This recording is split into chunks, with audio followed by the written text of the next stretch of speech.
Hao ma CHPs pia tunasumbuka. Hii kaunti yetu hawatujali sana kama wengine. Unakuta national government ikifika hiyo tarehe 5, 6 unarushiwa kwa kitu, lakini Tana River yetu wametutupa sana. Tunafanya tu ile kujitolea, lakini hata hiyo stipend ya 2500 inakuwa ni shida kuipata. Hata this month hakuna kitu walituwekea paka hii.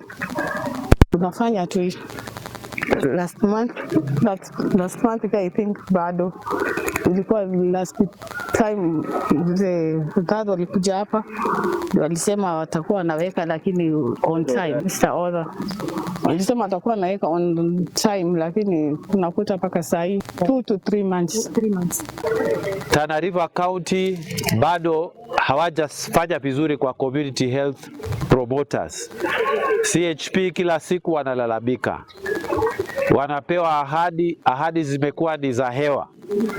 Tunataka governor apange vizuri ama namna gani ili watu waweze kupata hela zao kwa wakati unaofaa. Sio vizuri kufanya hivi wanafanya na pesa wako nayo.